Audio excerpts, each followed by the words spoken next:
అందరికీ నమస్తే అండి. నేను మీ సింధుని. ఇవాళ సింపుల్గా టేస్టీగా టమాటో బజ్జీ రాయలసీమ స్టైల్లో ఎలా తయారు చేసుకోవాలో ఇప్పుడు చూద్దాం. ఇందుకోసం మనం ఇక్కడ బాగా పండినటువంటి నాటు టమాటోల్ని తీసుకోవాలండి. ఎందుకంటే నాటు టమాటోలతోనే మనకి ఈ కర్రీ అనేది సూపర్ టేస్ట్ ఉంటుంది. ఇప్పుడు ప్రొసీజర్లోకి వెళ్దాం. అందుకోసం ముందుగా స్టవ్ ఆన్ చేసుకొని ఒక కడాయి పెట్టుకోవాలి. అందులో ఒక 3 to 4 స్పూన్స్ వరకు ఆయిల్ యాడ్ చేసుకుందాం. ఆయిల్ కొద్దిగా వేడయ్యాక ఒక 1 స్పూన్ ఆవాలు, సన్నగా కట్ చేసిన ఆనియన్, సన్నగా కట్ చేసిన పచ్చిమిర్చి ముక్కలు వేసుకొని ఇక్కడ నేను చూపించిన విధంగా బాగా ఫ్రై చేసుకోవాలండి.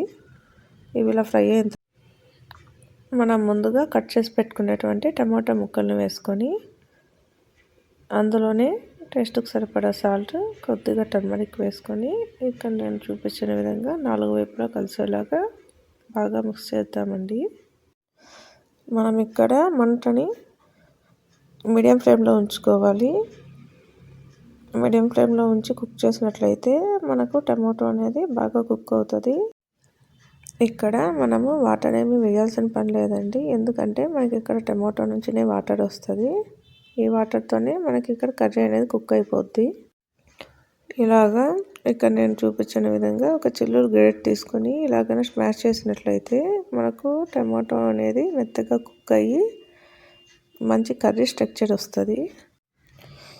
అలాంటప్పుడు ఇందులో ఒక 1 స్పూన్ ధనియా పౌడర్ వేసుకొని బాగా మిక్స్ చేసుకోవాలండి. ఇలా ఒక 2 minutes అలా ఫ్రై అయిన తర్వాత ఇందులోనే కొద్దిగా కరివేపాకు రెమ్మలు, కొద్దిగా కొత్తిమీర వేసుకొని గార్నిష్ చేసుకుంటే సరిపోద్ది. ఈ కర్రీ ఎందులోకైనా సూపర్ ఉంటుందండి. నోటికి ఏదైనా టేస్టీగా తినాలనుకున్నప్పుడు ఇలా నా స్టైల్లో టమాటో కర్రీని ట్రై చేసి చూడండి.